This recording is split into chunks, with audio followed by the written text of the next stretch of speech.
All right. Week 8 of the NFL is over. We have the recap coming for you. Just some betting records. Douglas, this is my first week of betting this year. Maybe my first week of betting. Oh, man, I don't think I had one of these this bad last year where I was below 500 and by a lot. I went 5 and 10. The 4 o'clock hour tore my heart out. 0 for 4 in the 4 o'clock hour. I went 5 and 10 on the week. Let's see here. That takes my total to 48 and 34, still well enough ahead of 500. Douglas, you are at What did I go 30. this week?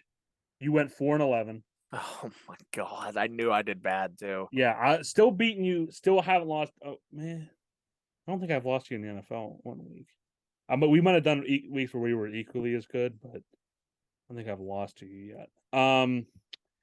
Yeah, let's see here. The only one I'm trying to think of the one that I hit the Saints, you hit the Panthers.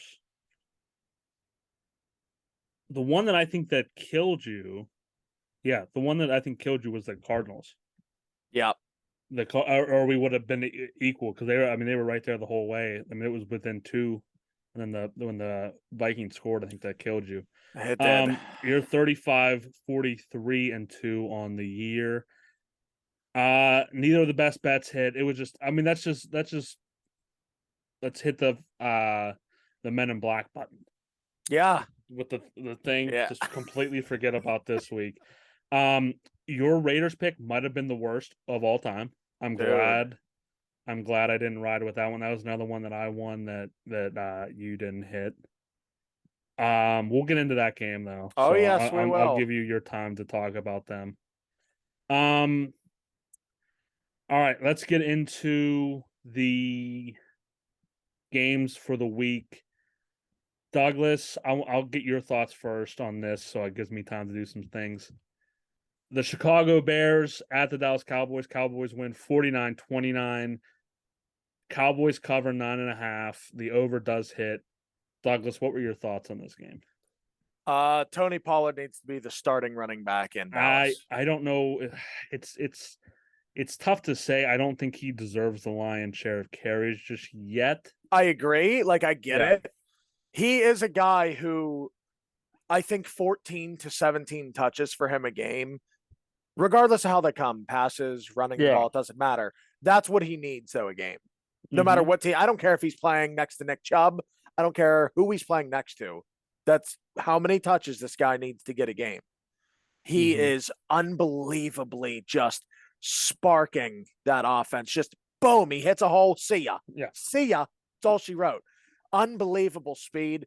I think he's incredible. Prescott impressed me. He looked pretty solid. I know it's Chicago. It's not the toughest test, but he looked really good. His connection with Lamb is starting to get back to where it was before he got hurt. And, back into last season, Dalton Schultz looked good, even with that banged up knee. And now he's got a bye week to heal it up. I'll be honest. I think that this team is tough. Dallas is tough. They're going to cause problems. As Stephen A says, though, he's waiting on the problem to occur. There's always a problem, if you will. Yeah.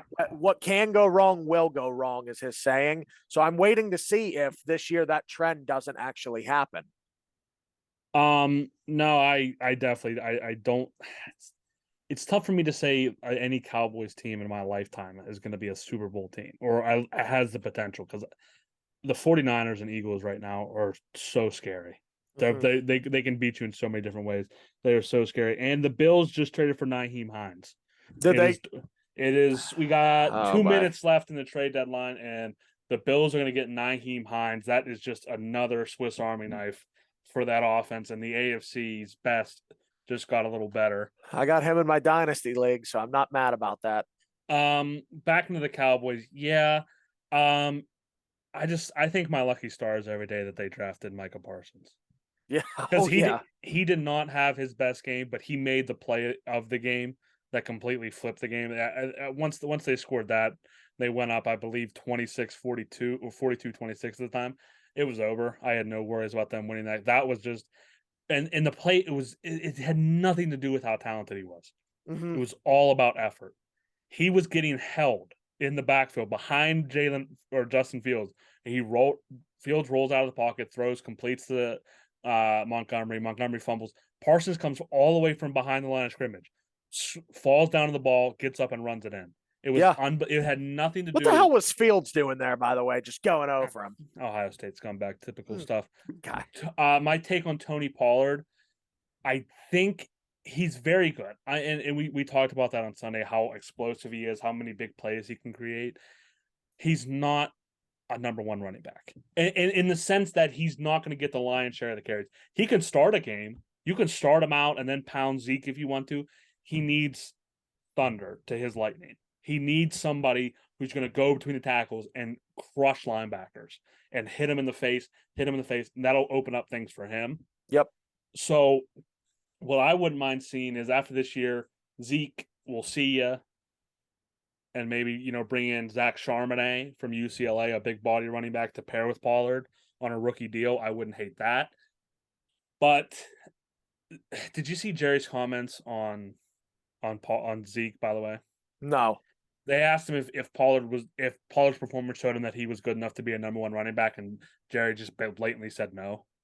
Oh, jeez. He said no. That Zeke adds too much to the team for Pollard to be the number one running back, and it's all because of the contract that he gave. It's because all he's paying him money. Paying him. He gave him a huge contract. And he's just defending the contract. My so God. This is, you live with good Jerry Jones, you live with bad Jerry Jones. That's 100% bad Jerry Jones.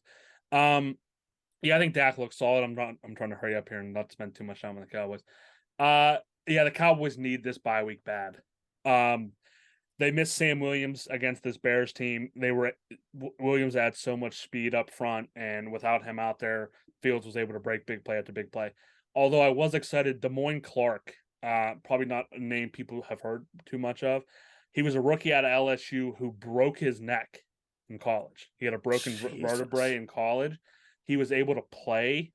He was supposed to not play at all this year. He was supposed to just take the year and get healthy and then come out in training camp next year. He played 40 snaps on Sunday. Wow. He played 40 snaps. They didn't even take a light on him. He was healthy enough to play.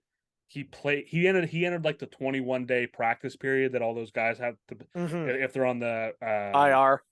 Not the IR, what's the PUP or whatever, the physically unable to perform. He was on the PUP, and then you when you come off the PUP, there's like 21 days you get to practice. And if you're good enough after that, then you can join the team, or not. They'll shut you back down they'll put you on the IR for the rest of the year. But and then my last take of the game is for the Bears. Justin Fields is the best throwing running back in the NFL. I think he absolutely sucks throwing the football. That's not me being mean. I think if you force that guy to sit in the pocket, he will crumble. Okay. If you let him run like he did against the Cowboys, Bears rushed for 240 yards. Let me check the individual stats because I'm sure Fields had at least 60 or 70 of that. If you let him scramble out in front and get yards, it's over. I don't care if who's the best defense in the NFL, the Bills? Give or take. Yeah, I would say Dallas personally. Okay, well, I don't know about I would say defense. I would trust Dallas. Yeah, I like maybe Philly. All right, fine. I don't care whose defense it is. If you're letting him run for 80 yards, it's gonna be a game. Yeah, let's see for here. sure. Because it's just so unstop. Like there's nothing you can really do to stop. Let's see. Yeah, 8 carries for 60 yards. Herbert ran for almost 100. But his hit passing wise did not impress me at all. Yeah. Most of his completions were rolling out and extending plays. If teams would just keep him in the pocket, I think the Bears would be terrible. But probably. I hope that they do terrible this year. And I honestly think he's better because he has a crappy O-line. Plays break down quickly in that offense because that offensive line, and all it takes is one seam. And he's fast. He gets out of that seam. Boom! Someone steps up. He's open. Yeah, that's their entire offense. But let's get into your Steelers here. Steelers lose 35-13 at the Eagles. It's your Steelers team. I just talked for a little bit. Talk about your Steelers in this game. I mean, they're done as far as I'm concerned. The ceiling at this point, I think, is 7 wins. That's the absolute ceiling. Now, if I sorry to cut you, but like, how much of this do you take? You know, the Steelers are bad versus the Eagles are just that good. It's both. This game, okay. It's both. Okay. Like if this is the line of good and bad, good's all the way here, and the Steelers are all the way over here at bad. Okay. Like So they're you just don't think miles it's apart. a No, good it's and not like one or the other. kind of No, bad. Okay. it's both. I'll tell you this. This is my one big takeaway from the week. I'm just going to throw it out there now. I know it's early. Mm-hmm. I'm starting to become concerned about Kenny Pickett. Okay. I'm serious. All right, I understand. I'm giving him the benefit of the doubt, though, because a couple weeks ago, everyone was just saying quarterbacks like this. I understand. Well, that and just 4 weeks ago, everyone was saying this is the hardest, 4-stretch game any team's going to see all season. Yeah. Yada, yada, yada. 3 of the games are away. So I'm giving him the benefit of the doubt. Let a bye week happen. But what's concerning to me is Chase Claypool, who is now traded to the Bears. I think that's the Steelers kind of understanding where they are this year. But what's the point of bringing in William Jackson, who's going to be a because I think Khan and Andy Weidel are going to restructure his deal and keep him long term. Tomlin's wanted him since he came out of Houston, wanted him before the Artie Burns pick. They took him. Cincinnati, I believe, drafted him, and we had the pick after, and that's what ultimately led us to taking Artie Burns. You think he'll take less money to play with the Steelers, though? I don't know if it'll be less. It'll just be less per year. So you don't. They may pay it out in a different way, like bonuses or something. I'm not sure how that's going to work. So you think he'll come into a new team, an organization he has no ties to, and he'll take a little less money than he might get on the open market to stay, to have a longer deal? It depends how much of that money they're willing to guarantee him right off the bat. I don't know much about this year. I think he's making $12 million. That's what I mean. Yeah. So I mean, does he not feel like he's worth that much on the open market? I don't know. I mean, I don't know what he's done this year to show how much he's worth because I haven't really heard his name at all. Forgot he was in the league, to be honest. So that doesn't make you concerned for the Steelers? Oh, of course. I'm concerned about him all the way around. I'm very excited that they got the Bears' second-round pick for Claypool. That's a steal. Yeah, that was a steal. That was a steal. But talk a little bit more about the game, and then we'll move on to. Philadelphia is a surefire best team in the NFC, but I will tell you this: they plateau in the second halves of games. It's just a trend. They can score crazy in the second quarter. That's their best quarter. They're the best team in the second quarter in football. They plateau in the second half, though, and that's a little concerning. Not that they needed to go score against the Steelers. I get it, but it's concerning. I think I still am going with my prediction. They will not make the Super Bowl. Someone's going to take them out. Yeah, listen, this is where we got to get into with stop hating on rookie quarterbacks. There was a reason he didn't play to begin the year. It wasn't that. I guarantee throughout camp, Tomlin said Pickett's the better guy. Pickett's just the better guy. Yeah, I agree. But I can't put him out there. They didn't want to put him out there, but they had to put him out there to give the team any motivation to try to keep the team, in the fight of things, because they were that bad early on. After the Cincinnati win, it was ugly. Yeah. So throwing him in there, it's maybe for the long term not the best decision, but for this year it was the best decision. Mm-hmm. And it's not. He just played. Who do they play in between the Bills and the Eagles? Dolphins. They just played 3 of the freaking best teams in the league. Calm down about Kenny Pickett. I kind of think the Dolphins stink, dude. What? I don't think they're that good. I think they're overrated still. They had the quarterback with the best QBR in the league. Geno Smith. I'm pretty sure it's. Maybe I'm thinking a completion percentage. I don't know. Okay. Yeah, I'm 95% sure QBR is Tua. But this is not Steeler fans understanding what they're not understanding the position that they're in. They think they're still Super Bowl contenders. And you might think I'm joking. Most Steeler fans that call into the fan that are, every weekend they got the terrible towels waving at home when no one can see them. Those type of Steeler fans still think this team is Super Bowl contenders. They think as long as TJ Watt's on the roster, they're still a Super Bowl contending team. And No, I get it. I know he hasn't played, but so they're getting mad at him for not winning games. I completely get it. I've seen flashes where he's looked really, really good. But I've also seen moments where he's looked really, really bad. The Steelers could have lost this game 35-34 on a missed extra point by Boswell. Pickett would still be getting crap for not winning games. That's just this fan base. They're going to get on him about not winning games, and it's not fair. I hope he learns to resent this fan base, because that's what I do. I was the same boat. I hate the fan base. Offensive line was outmatched in pass protection. It was, we talked a couple weeks ago. You said that this was the second best pass blocking team or whatever. According to PFF. Yikes. Then that's just scary for what the Eagles. I think they had 6 sacks for like 40 yards or something. Yeah, Javon Hargraves just absolutely got a little payback there. Steelers were actually able to run the ball a little bit, though. 24 carries for 144 yards. The difference really in the game, and this goes back to Kenny Pickett not having his best game, but I don't expect him to have a good game against the Eagles. They were horrible on third down. 1 for 12 on third down. Yep. But they were actually good on fourth down. They went 4 for 4 on fourth downs. One of them was that TD pass to Watt there. Hurts and AJ Brown are terrifyingly just connected, like mentally connected. Yep. If you told me beginning of this year, who would you rather have in fantasy, AJ Brown or Devontae Smith? I'd have told you Devontae Smith 9 times out of 10.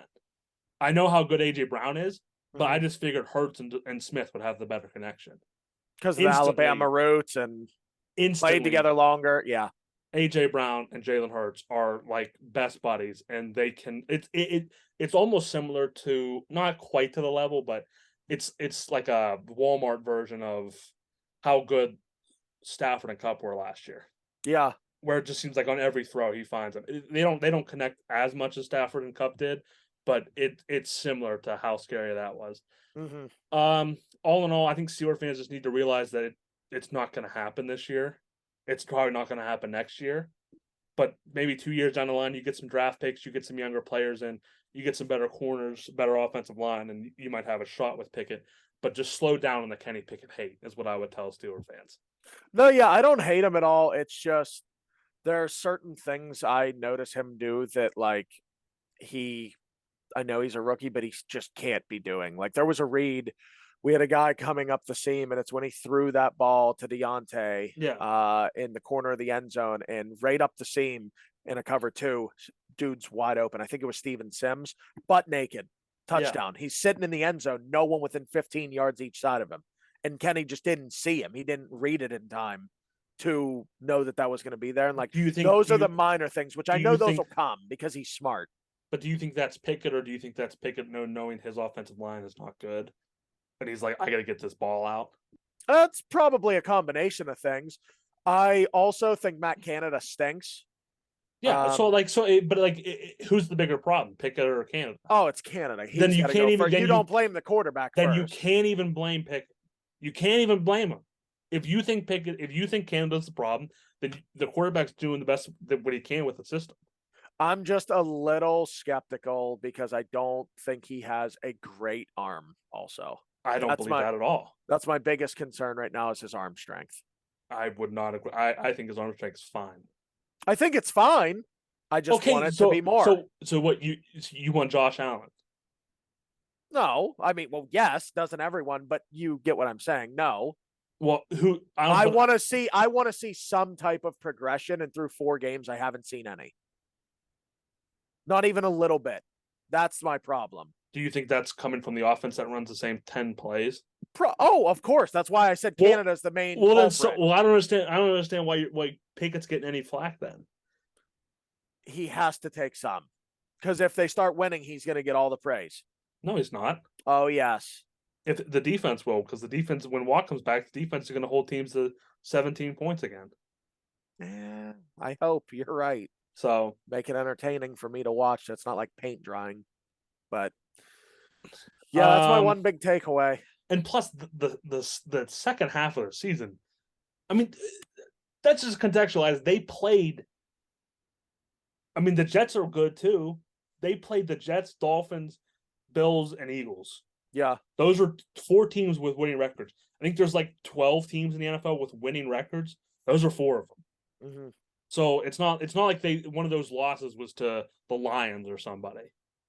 That's just contextualized. It's a rookie quarterback playing 4 good teams. Hey, I'm not giving up faith on the guy. My alert is raised. I would say what the Steelers are 2 and what?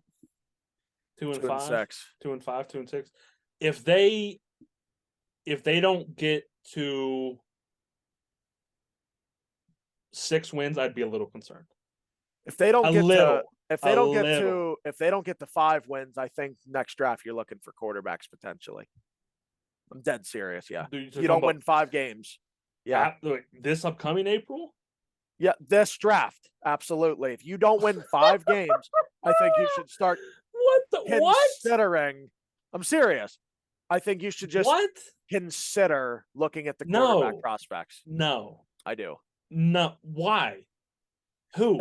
If he's not good enough to win you 5 games as a rookie on a team with an offensive line that should be assaulted or charged for neglect, yes. 5 games. The offensive line should be. There's already 2 down.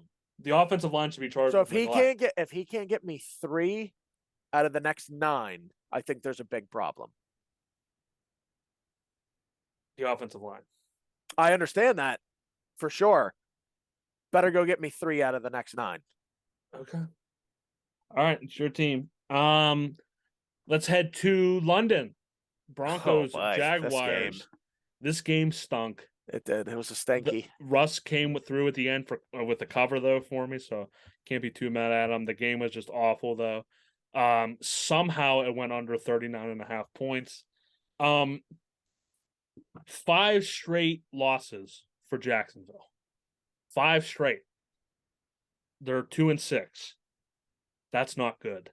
I'm starting to question possibly Trevor Lawrence at this point.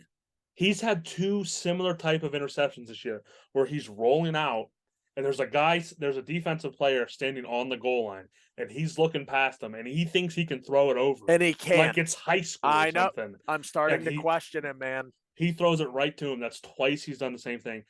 They did just trade for Calvin Ridley, who's not going to play this year, but I think that's a great trade for them. I agree. I don't know who they gave up in it. I don't know. I think it was a 5th round pick. Fine by me. Yeah. I think that's a great trade for them. That's exactly what they need. I had written down here that they need more young receivers, better route runners, guys who can get separation. I think their offensive line's fine for now. They can always add to it, but ETN's looking fantastic. Maybe get a young back behind him too. But Lawrence is going to be the key for this team moving forward. Yeah. Ultimately. The success of this team will be predicated on him. Yeah. Solely. I mean, he is the guy who you made the analogy a couple weeks ago about something. Once you get all the pieces there, he's got to be the key that just unlocks everything. Yeah. So if he can do that, they'll have success. If not, it's maybe got to go in a different direction or something. You have any thoughts on the Jaguars besides Russ is the most annoying player in the NFL? I don't like Russ. The Broncos still suck. That win did nothing for me. They're 3 and 5. They're dead as far as I'm concerned. They may squeak in at a 7 seed if they're lucky, but I think they stink. Let's move on to the 1 o'clock hour. Let's start with Douglas's failed best bet. The Raiders. By the way, thank you for losing this, so I didn't have to worry about my best bet hitting anyway. I mean, man. The Raiders were 1.5 point favorites going to New Orleans. They got blanked 24-0. What were your thoughts on your best bet, Douglas? My thoughts is Derek Carr is very, very bad. He flashes where he looks good. He's done that his entire career, I feel like. Back in like 2015 or 14, I think it was. He had like an MVP type-ish season. Mm-hmm. Great numbers. They were winning games. They went 12 and 4, I remember. but 15 of 26, 101 yards, 1 touchdown, and a QBR of 14. Yeah, They didn't cross midfield once. Did you know that? I you did watch not know that. They did not cross I the was watching it 50-yard line. on Red Zone. They did not cross the 50-yard line one Yeah, they time. didn't show that game that much on Red Zone, so I Yeah, figured there wasn't a lot of things going on there. Renfro and Devontae Adams combined for 2 catches and 9 yards. Oh, Adams had 1 for 3 all game on 5 targets. Renfro had 1 for 6 on 2 targets. Leading receiver was Mac Hollins, 7 for 64. Andy Dalton, 22 of 30, 230, and 2 touchdowns. There we go. I think he just stole the starting job from Jameis. The Red Rifle, baby. I think he stole it. Do you think a little bit of the Saints in that, or the Raiders in that game, was Darren Waller not being there? I think he adds an element to this offense. He does. Where like you just have your linebackers have to be so obsessed with what he's doing. Correct. That it opens up other things, because that's the easiest thing to do, is to throw to Waller. Yeah. That's the first thing a defense is going to look to shut down, and that'll open up things for Renfro and Adams. I think missing him is killing them. I don't think it's the only reason that they're losing. I don't think it's the only reason that their record's that bad. I think their defense is very lackluster, but their offense in this game, yikes. It was evident that they were missing Waller. Another question I kind of have is Josh McDaniels, is he the guy? I don't know. I don't know if that roster's good enough yet to. I think as a collective, as this as far as this podcast and probably just the national media in general, I think maybe we just overestimated what this roster is. Yeah. I think the pieces that are on offense, I think the offensive line isn't as good as it needs to be, and the defensive, especially in the secondary, is just not where it needs to be. They're not far off. They have the pieces to be there. Mm-hmm. Question I had for you, Douglas. Yep. Could you see this team taking a quarterback in the draft? Yes. I'll put it. Carr is going to be 32 next season. After next season, his dead cap drops like almost to like pennies compared to what it is now. Mm-hmm. Could you see them taking a quarterback, bringing him in for a year, learning the offense under McDaniels, and let Carr play one more year, see what happens? Not saying you're definitely going to move on from him, but bring in a quarterback, see if that maybe motivates him a little bit, and just use that and just see where he's at the end. If he's not where you want him to be at the end of the next year, then you move on. But I would like to see them do that. I would highly consider. And I have a name. Who would that be? Hendon Hooker. Not a bad one. I wouldn't mind Hendon Hooker out there. He, by the way, the reason I like him out there, he's a straight arrow guy.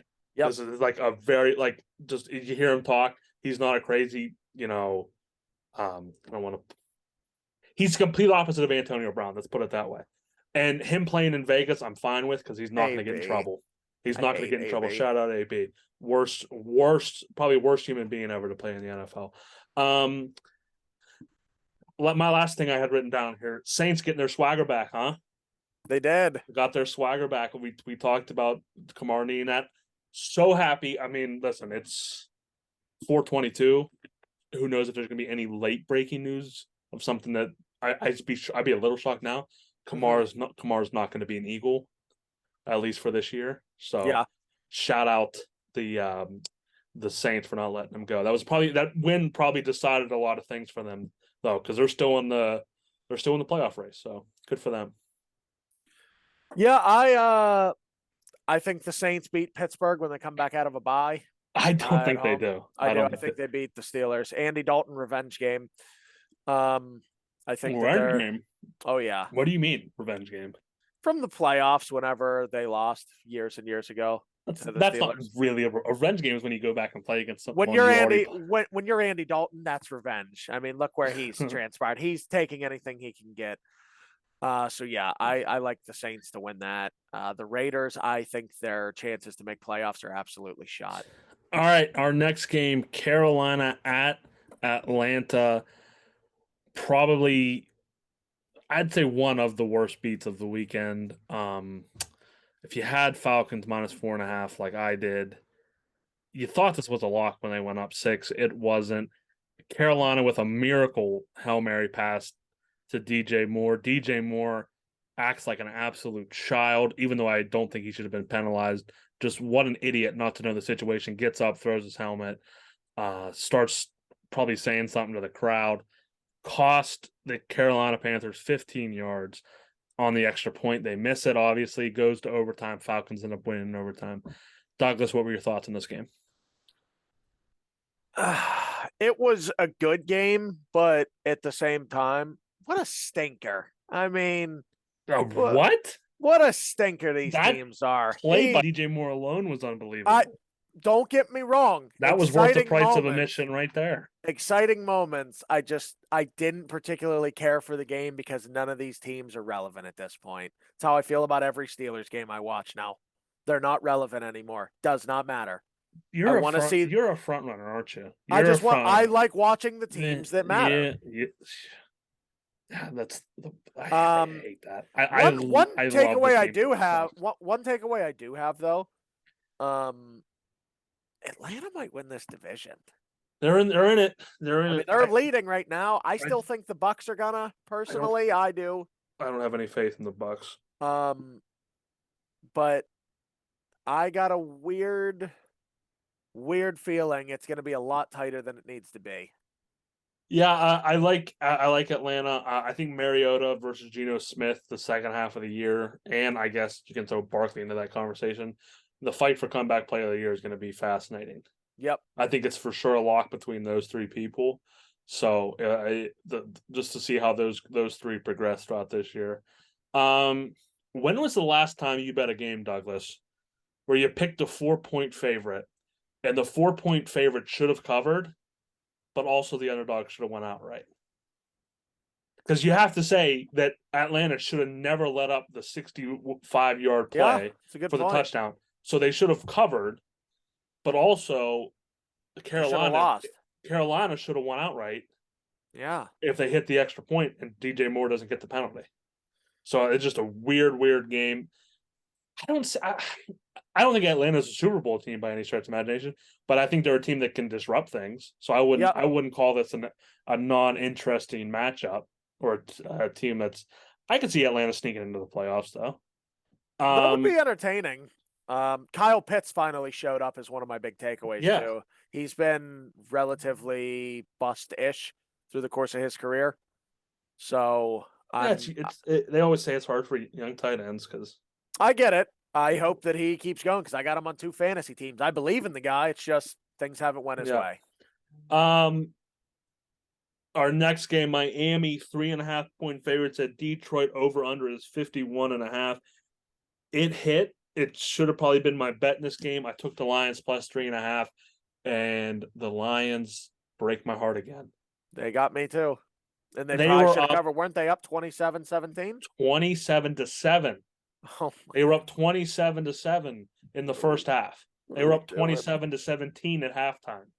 Oh boy. They were completely shut out in the second half of this game. They were shut out in the second half, 14-0 in the second half. They could not score. No lead is safe against this defense, by the way. The Lions could get up 31-0 in the first half. Decent chance they still lose. Yeah. That's how bad this defense is. Tua leads the NFL in QBR right now. Miami should win their next 3 games. They're at the Bears, they're home against the Browns, and they're home against the Texans. They will lose one of those. I would be leaning towards the Browns probably. I think a little overreaction from last night, but no, fair. just time of possession. But here's the worry with if you're a Lions fan. Their last 6 games, there's no easy ones. There are no easy games. They're at the 49ers. Oh boy. They're at the Chargers. They're at the Bills. They're home against the Packers, which let's just say this is a Packers team that ends up turning it around. They're at the Patriots, which is not an easy place to play that late in the year for teams that used to for a team that's used to hot weather, and they're home against the Jets. So their last 6 games, there's not an easy game there. There's not a No, there's cupcake not. matchup. So I think they need these next 3 wins. Yep. I think they need to sweep these games, and then if they can go 500 in the back half, they'll be making the playoffs easy. If they don't sweep these games, it's going to be interesting to see how far they go. But what were your thoughts on the game? My thought is I think Tyreek Hill is going to break Calvin Johnson's single season record. He's flying. He's flying up there. Granted, he's got an extra game to do it. Yeah. So I'm not going to give him as much praise as I did when Calvin Johnson did what he did. Mm-hmm. And not to mention, he also has Jalen Waddle on the other side to take some attention off of him, free him up a little more. Calvin had himself, and that's it. I mean, there's pictures. He had Roy Williams for a little bit. There are pictures of Calvin Johnson lined up, and across from him, there are 2 guys on him. Two. Yeah, sure. Yeah. So, I mean, that's how you had to do it. He was 6'5", and it still didn't matter. Still didn't matter. So I won't give him as much praise, but what an impressive little thing that would be if he could do that. Well, I also I'm impressed with Tua. Also, I'm gonna start giving him some credit. You just said he stinks. I'm giving him credit. Jeez. You just said the Miami's not that good. Yeah, I don't think they are. I think that they'll lose if they make the playoffs in the first round. What do you think is bad about their team? I don't trust their defense. I'm not buying them, and I think Tua is playing well, but I'm not believing in him to lead a team to a playoff victory or anything of the sorts. Okay. That would be my concern. If he proves me wrong, he proves me wrong. Just right now, he's given me no reason to believe he could do that. That end of their season stretch will tell a lot about where they're going to be at. Yep. Our next game, the Cardinals at Minnesota. Vikings covered the 3.5 over-under hit, or the over hit as well. 34-26, Vikings get the win. Douglas, what are your thoughts on this game? Thoughts on this game is DeAndre Hopkins might be the best receiver in football, and he's played 2 weeks. Yeah, that was one where for anyone, I'm guessing most people don't know, we played in fantasy this week. By the way, you didn't have to drop 200 points. That was just so absolutely disrespectful. I need my team to do everything they can because I got rid of all of my future draft capital to get this team. I have none. Be ashamed if all your guys get hurt this week. That's nice of you. Thank you. Go ahead with your thoughts. I'm starting to think, like, I've been on the Justin Jefferson train. Cooper Kupp's good. Diggs is technically like the number 1 fantasy receiver. I don't know if any of them are better than DeAndre Hopkins still. No, he is a freak, man. It's a matchup nightmare. Freak. Yeah. He'll go around you. He's not the fastest guy. He's not the biggest guy. He's not the strongest guy. There's just something about the dude. He's open when he's not open. Yeah. That's terrifying. I've been saying it for years, even when Antonio Brown was still playing. I said, I don't know, man. It's closer than what people think. DeAndre Hopkins is coming, and he's clearly still there. I didn't know how the 6-game set would, treat him from the suspension. He didn't miss a step. He might have got better. Yeah, the clip of him I always love is when he was at the with the Texans in training camp, and the coach from, I believe it was Washington, came up to him and was like, "You're the best in the game right now." He said, "I know." I just want to say this to you. Right now, you're the best in the game. I know. Yeah, he literally said, "I know, man." Another takeaway from the other side I have. Minnesota, especially with the TJ Hawkinson acquisition, they're going to be tough, offense. Dude. They're going to be tough. That defense, Zadarius Smith, dude. I would be more worried about their offense. I would too. Don't get me wrong. They got pass rush is going to get there. They have 2 legit backs.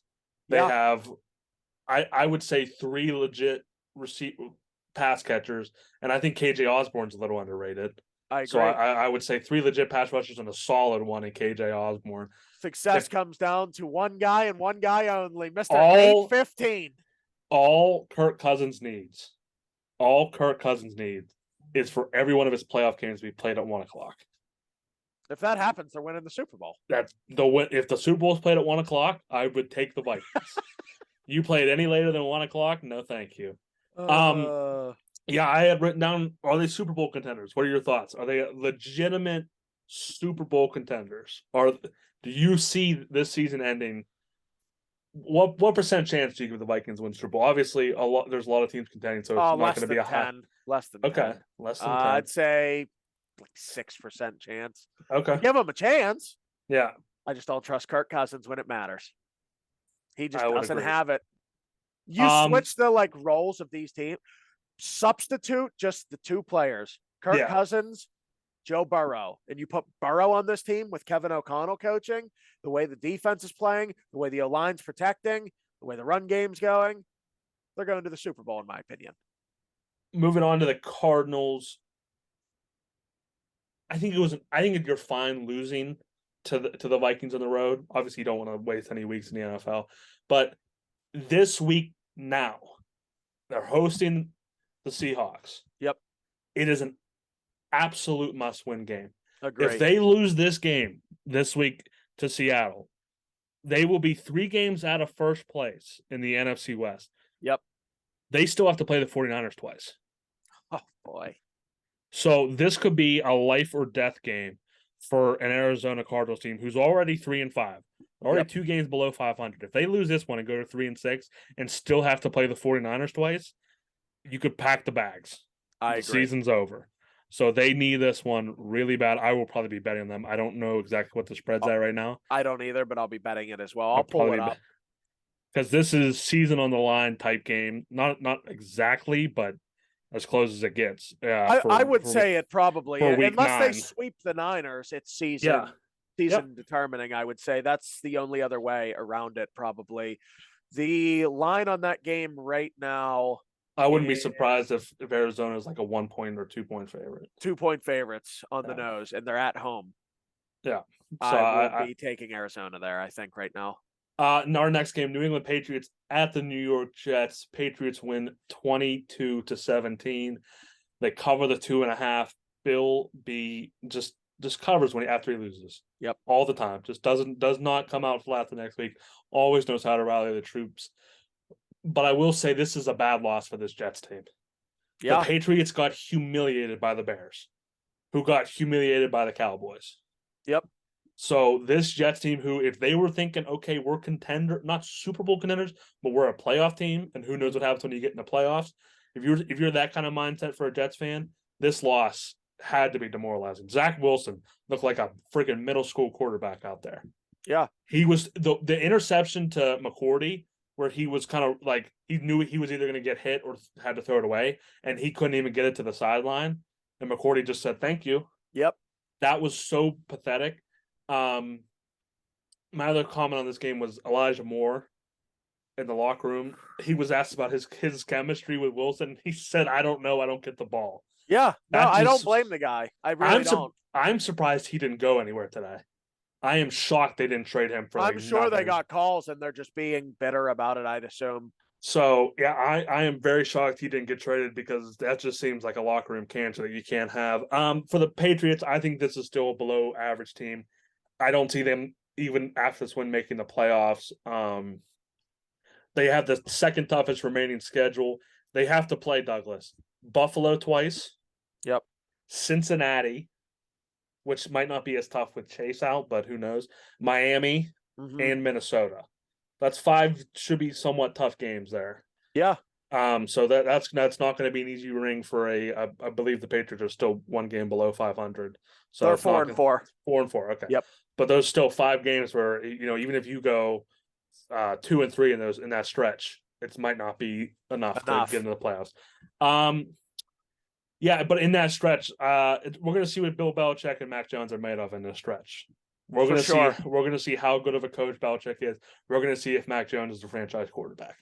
So I agree. That's good. That's good for at least the fans. What were your thoughts on this game? The Jets just stink at home. All 3 of their losses are at home. They haven't lost on the road yet. Yeah. They're 4-0 on the road. They're 1-3 at home. It's weird. Very weird. Yeah. You would think they'd be up to play at home against these guys, but hey, however you get it. I mean, last team to win on the road, I believe, was like this, at least comparable, was like the Giants that ended up beating the undefeated Patriots in the Super Bowl. Yeah. They won like 2 games all year at home. All the rest of their wins came on the road. So it's just a little weird that that's how that's going for them. As far as the Patriots go, I think Ramondre Stevenson's a top 7 or 8 running back in football right now. Very, very good. It's an Oklahoma product, and makes me feel bad that the Steelers wasted a pick on Najee Harris and taking him where they did, because I think, if I'm not mistaken, New England got Ramondre Stevenson in the 3rd or 4th round. Yeah. So there's guys out there. Don't waste picks on running backs, folks.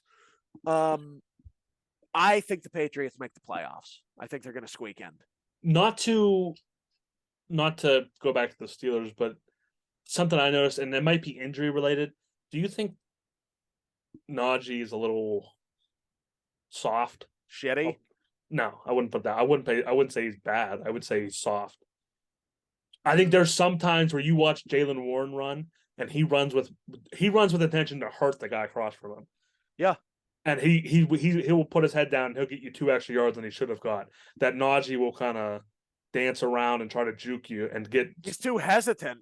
That's what I mean. Do you think he's a little too soft right now? I mean, it could be injury related. We don't know. Yeah. It could be something he's banged up. He doesn't want to get hurt anymore. But that's what I'm seeing out of Najee. Not to go back to the Steelers, but to interject on that quickly with the Steelers, if I'm coach coming out of the bye week, Jaylen Warren touches the ball more than Najee Harris this first game. I don't disagree with it. Our next game was my best bet. I thought about changing it on Sunday with the announcement that Tannehill was going to be out. Yep. But I said I already gave it out on the pod. I don't want to, change it now. Titans were 2.5-point favorites. They covered. They won 17-10 in, I think, the worst game of the weekend. I don't think it was close. Over under was 40.5. That did not hit, obviously. I love this game for one reason, Douglas. My thoughts on Malik Willis were exactly right. I said he's not a whole lot, and he's a project. He's possibly the biggest quarterback project we've ever seen. Yeah. He is arm talent, amazing. Running ability, pretty good. Yep. Pocket presence, I'd say decent. Mm-hmm. His ability to read defenses is horrible. 0. Yep. He's terrible at it.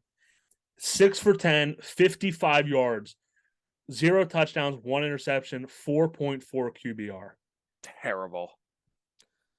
Davis Mills wasn't that much better, but we'll leave that for... Well, that makes me appreciative for Kenny Pickett, because apparently they were between these two. So if you think about it, Kenny Pickett threw 13 passes when he came into the second half against the Jets.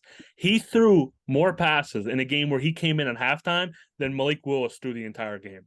That just tells you how much faith the Titans have in Willis. It's not much. That's a good point. It's almost scary, like how dead right I was on with this guy. They don't trust him to throw it. He's not good. He can't read all the arm talent in the world. If he had like a Tyreek Hill where he could just say, here, Tyreek's down there somewhere, he might be decent. Mm-hmm. But the Titans just don't have that. That's not their offense. Their offense is run the ball, play action, find a crosser. He's not good at that. That's not what he did in college. He's not good at it. Do you think they took Willis kind of to see if like someone maybe bites on him with trade bait in the future or something? I think they took Willis to motivate Tannehill. Okay. To say, hey, buddy, you're replaceable just like everybody else. Okay. So that's part of it, I think. I know my last thought about this game is that the Texans are going to have the number 1 pick. It's not, and they'll have it by 2 or 3 games. They'll have it locked up by week 16. They're easily the worst team in football. Okay. And I'm as high as I was on it before coming to the year. And I know his team is not very good around him. Davis Mills might not be the guy. 17 for 29, 152, 1 touchdown, 1 interception, 7.1 QBR on Sunday. I like young Davey. I agree. He's not that guy though, man. If they have the number 1 pick, do they take a quarterback? You have to. Do they take Stroud if Stroud goes to the national championship, maybe he loses, but he continues on the pace he's at, has a good pro day, has a good combine, does all the things. I'd be between him, and I'd also be seeing what Hendon Hooker's doing. Okay. I'd be between those two, probably. Bryce Young, I think, will be a bust. What your just can you give us your thoughts on the game though? If you have anything else, I know I kind of went a little in depth. Derrick Henry's a freight train, and he's looking finally like fully healthy again. Yeah. Starting off the season, he was kind of a little shaky. It looked like I don't know if it was hesitancy or maybe he just was not fully 100% yet from his injury last year. But he's back. 220 yards and 2 touchdowns. Last time he's played the Texans, I think he's done that every time he's played the Texans. Through 4 games, he has 2 touchdowns in each of them. And I think he's ran for 200 yards on them more than once as well. It was the last 4, right? Yeah. So he just owns them. Like how Rodgers says he owns the Bears, Derrick Henry owns the Texans. Well, the fact that the Texans couldn't do better against a quarterback that literally, like, they knew Willis was not at some point in that game. They had to realize, okay, this is just going to be Derrick Henry. They don't want to throw it. They might throw it every now and again, but they don't want to. Yep. And the fact that they couldn't slow him down, just pitiful. Our next game, Seattle hosted the Giants. 27-13. The Seahawks get the win. Douglas, what were your thoughts on this game? Geno Smith should be a dark horse MVP candidate. He's flirting with it. He's definitely I think awesome. He should be within like the top 5 or 6 MVP candidates right now. I'm not saying he should be number 1 or 2. I'm not trying to make that assumption here, but he's got the best completion percentage in all of football. That's got to count for something because he's not just throwing dink and dunks like the Steelers are. I mean, he's throwing fade balls, 40-plus yards, and he's dialing them up. I think he looks tremendous. Pete Carroll has done a great job with this team. I made an argument to our fat, bald friend that looks like Santa Claus that's a Steelers fan. He loves Mike Tomlin. I said that Tomlin's overrated, and I said that Pete Carroll's better than him. Pete Carroll's got a better playoff record than him through his career, and he's showing it again. With less talent on his roster, he's doing more. So a shout out Seattle. Not a bad spot for the Giants here, in my opinion. Like, they were bound to come back to earth. Yeah. You lose, it's fine. Yeah. Well, I think for the Giants, I don't think they should buy too much into this loss. I agree. Richie James fumbled twice. Yep. Which I looked, neither of those fumbles ended up in points. I think one of them might have for the Seahawks, but it's so hard to come back from that when you should have had good field position, but now you have to start inside your own 20. When your power returner fumbles, like it's the oldest trope in football. If you turn the ball over, your chances to win go down dramatically every time you do it.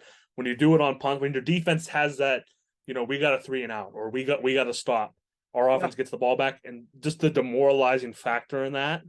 The fact that they only lost by 14 was kind of impressive. Geno Smith.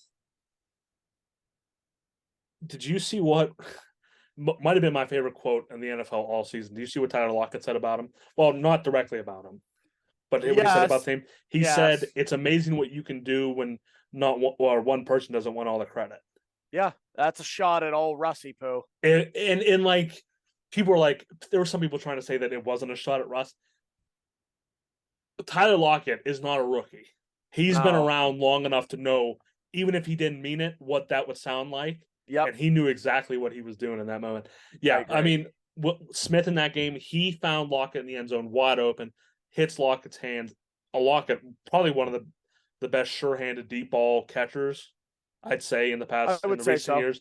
Yep. Maybe not the best jump ball guy, but if you throw it to him, he's going to catch it. Mm-hmm.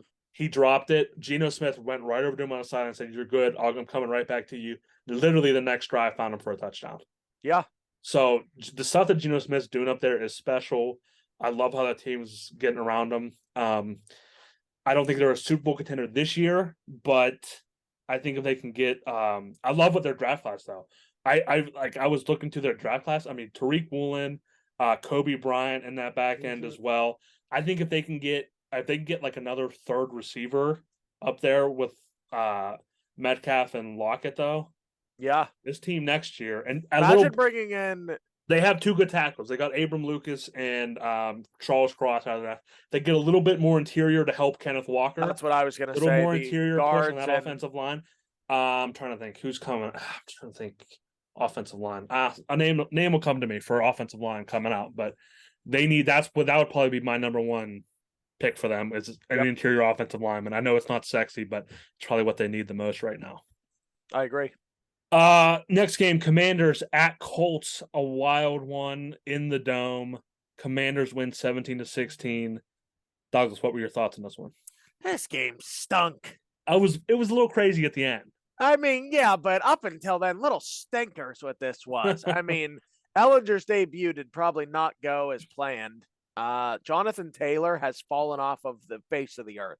Yeah. I don't know what the Colts offensive line's doing, if that's the culprit here, if it's a Taylor issue, a coaching issue, a play calling issue. They fired their OC. Yeah. Come on, Pittsburgh, wake up. I don't know what the issue is here, but at least they're trying to fix it. They're doing everything they can. Yeah. Start with the quarterback. Matt Ryan gets hurt. Well, you're done for the rest of the year. We're going to see what we got in this kid. Oh, Taylor's hurt. The O-line's banged up. Now they're all both healthy. Fire the OC if it doesn't go well. Keep trying different things. You got to try different stuff. And I like it. As far as Heinicke, I like Heinicke, dude. Heinicke I'm not just ever wins gonna, games, man. He does. I'm not talking shit on him ever because I like Heinicke. He's got that dog in him. That's was just it. And you'll hate this comparison, but probably when I was in high school, you might have still been in high school. The Pirates had a pitcher named Vance Worley, who had a terrible ERA. It was like 8 something. I don't even remember. It was bad, but every time his win-loss record was like 16-1. Why? Every time he pitched, the Pirates won in some weird fashion. That's what Taylor Heinicke reminds me of. He never plays fantastic, but he does just enough not to lose. Yeah. And it's unbelievable. Dude, I think the team gets behind him too. He might be the best game manager in the NFL. I agree. And also, now this is like a big thing for fantasy and just in general. He gets Terry McLaurin involved more than anybody else does as far as throwing the ball on that team. Like Wentz wasn't getting him. That's good for you. I know you got him. Oh, that might go down as one of my better trades. For sure. I got Terry McLaurin, Tony Pollard, and somebody for I think I gave up Garrett Wilson and a pick. Yeah. It's a very, very good trade for you. Oh, Geno Smith. Yep. Geno Smith, McLaurin, and Pollard for Garrett Wilson, and I think a 3rd round or 2nd round pick or something. Yeah, so no, it's a great trade for you. And McLaurin and him, they got just that connection because Heinicke said he comes in with that, I got nothing to lose. Mm-hmm. So he'll throw it 50 yards and just throw up a prayer. Mm-hmm. And he trusts his guys to go get it. Like, you got to have confidence in that. Yeah, I have some good and bad for the Colts. I don't have too many thoughts on the Commanders, but just shout out NFC Beast. Toughest division in football, not even a question. Although for the Colts, I'll say Ehlinger, he was a noticeable improvement from Matt Ryan. That offense, the way he threw the ball and the way he could stretch the field throwing the ball opens a little bit more up for them because that offense, they don't really – I mean, Paris Campbell, I guess, a little bit, Alec Pierce a little bit. They don't really have a true deep threat guy. Yeah. But in the NFL, you have to be able to stretch the field and able to open, things up over the middle. And Ehlinger being able to do that is going to do a lot for them. Although this is not a playoff team, the Colts, they're dead. They're going to be my dead team. I'll just break that now. 3-4-1, the 5th toughest schedule remaining. Philly, Dallas, Minnesota, Chargers, and Giants still on the docket for the Colts. Yep. I'd say that's at least 4 losses. I would agree. So that's putting you at 3-8-1 right now. And you got to make up ground to get in the playoffs. Probably not going to happen. I think Ehlinger, he didn't confirm anything as far as being the franchise guy, but I think he showed you that you made the right choice starting him over Matt Ryan. Because I think if Matt Ryan plays that game, I think it's 17-3. Yep. So our next game here, the 49ers and the Rams. Oh boy. This Rams team couldn't be more dead. This is my dead team. Seems like McVay should have retired. Same with Aaron Donald at this point. Yeah. Let McVay them both head out. They should have retired. Yeah. This is what the NFL, the rest of the NFL should want, though, because this is what happens when you go all in. Yeah. When you trade for Von Miller and OBJ, or I think they signed OBJ, whatever, and you win a Super Bowl, that's great. Celebrate that Super Bowl. If you're a Rams fan, if you're one of the 5 of them, go nuts. They should still be celebrating the Super Bowl because you're not going to win one for another 20 years. This franchise could not be more dead. You traded away all your draft picks. You traded away all your entire future on that one Super Bowl. Congratulations. Live it up. I hope you have some home videos because you better be watching that on Sundays instead of watching this team. You might be thinking, okay, well, yeah, they'll be able to rebuild in the draft this year, get a couple more pieces. No. They have a second, a third, 3 sixths, and a 7th. That's not enough capital to rebuild in 1 year. So you're looking at least probably 4 or 5 years before this team's probably competitive again. Oh, how I agree with you so much. My dead team in here is the Rams. Stafford just doesn't look good. No, I think, and he didn't have like a terrible game, like stat wise. Yeah, middle of the pack QBR at like 66, 22 for 33, 187 yards, a touchdown. Doesn't matter. They stink. Yeah, they're not good enough. Cam Akers is begging to be traded. Well, first he's begging to play, and they don't play him. Then he's begging to be traded. They don't trade him. You guys want some draft capital? Trade him. Trade the guy. Get a 4th for him. Honestly, you know what my thoughts were today? Well, hold on. I just saw a tweet pop up. 2 sources directly involved tell me Cowboys and Texans discussed a potential trade involving Brandon Cooks until the final minutes before the deadline expired. Draft pick conversation and the $18 million guaranteed salary for Cooks in 23 they couldn't get it done. Jets received trade calls for wide receiver Elijah Moore, but the Jets did not want to pull the trigger per the team. Yeah. Well, idiots. My other note about this game, though, did you see the crowd? Did you see the crowd at any point? I did. Yeah, no, it was completely red. It was Levi Stadium, the South version. I'm honestly believing that there's no football fans in Southern California. Dude, I told you, every game in LA, it's a home game for the other team going. There was like a video or someone it might have been a TikTok. Some guy talking about. I don't know if he was being sarcastic. I hope he was.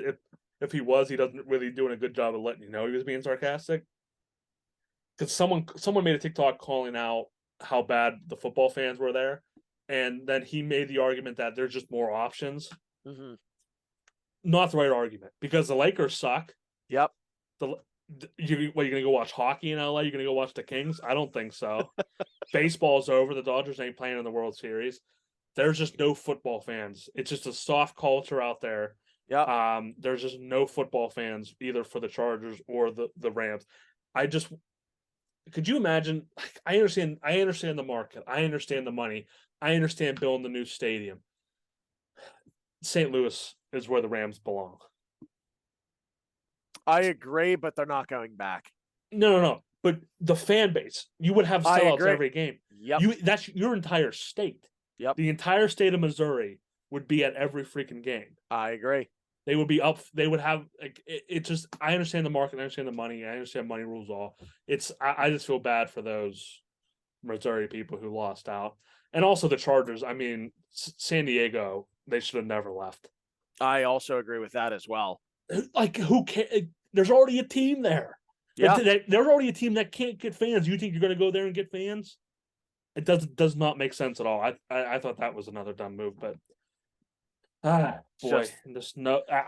They're not good. You have 2 fans in a market where there's no football fans. Doesn't make sense. My other quick takeaway about this, and we'll move to the last game. San Francisco, look out for them. They're coming. They are coming with Jimmy G or not. It does not matter. They're coming. Let's hurry up and get through this last part here. Bills, Packers. Bills probably played their second worst game of the year, and they still beat Rodgers by 10. Packers seem like they're wasting a prime Rodgers season. Still think they're going to beat the Cowboys by 10 points in Week 10. What are your thoughts on the game? I think that the Packers needed to acquire a receiver today. I heard the reason that the Bears offered a second for Claypool is because the Packers, they got wind that the Packers offered something, so they had to one-up them because they didn't want the Packers to get him. Packers need to quit being cheapskates and go and get Rodgers some help. Yeah, and now it it's a seems little like too late. OBJ is the only That's option at this point. They better throw him the house. Next game, Ravens at the Buccaneers. Probably my worst betting loss of the weekend. I had the under 45.5. There were 13 points at the half, and this game somehow went over 45.5. Yep. Ravens will. I mean, I had written down that they will make the playoffs. I think they're probably the favorite right now to win the division with how bad Cincinnati looked. I agree. On Monday night. So, and they have a very easy remaining schedule: Carolina, Jacksonville, Denver, Pittsburgh twice, and Cleveland still to play. I think that's very, very doable for them to win the AFC North. I think the Ravens will win the AFC North. They were my preseason pick to win the division, and I think that the Bucs are going to eventually come and go on a tear. I think that the Bucs will win their division as well, but I'm not too impressed with either team at this moment, particularly. And then the game that was last night, the Bengals with a 32-13 loss to the now 3-5 Cleveland Browns. Oh, buddy. There was a quote I heard. One of the play-by-play guys said Burrow at one point had said to the media that he thinks he has 3 number 1 receivers. That's not a team I want to be on. That if that's your number 1 receivers, because 13 points does not lead me to believe that Boyd or Higgins are a number 1 receiver right now. That offensive line though is really the problem. This was my worry going into this game. I think I brought it up when we were doing the picks that Myles Garrett could terrorize his offensive line. And when Cincinnati announced that they were bringing in Lyle Collins and their fan base was going nuts, I don't think they really knew what they were gotten or what they were getting. Mm-hmm. They probably just heard Cowboys offensive linemen and just thought, oh, they always have a good offensive line. This will be good. Terrible. He's not good. That offensive line as a whole probably needs just they can't tear it down because they signed those guys for so much money, but they need something. They need a good line coach or something there to go in there and fix it. Go ahead with your thoughts to wrap up the episode. The Browns are just the Bengals' kryptonite, or Burrow's kryptonite, I should say. Burrow's 0-4 against them in his career. So I hope they don't meet in the playoffs for Joey B's sake. I'm not too impressed with either of those teams either. I know that's a good win for Cleveland, but they still stink, and they are still the Browns. All right, that was it. That was the NFL recap of Week 8. We will be back later in the week with our 2 episodes. Go ahead and check out the college football recap too. Thank you guys for watching. Douglas, anything for the people? Thank you guys. And if you guys could like, share, and subscribe and follow us on TikTok and Twitter, it's @PackBoys Podcast. We would really appreciate it. Thank you. Awesome.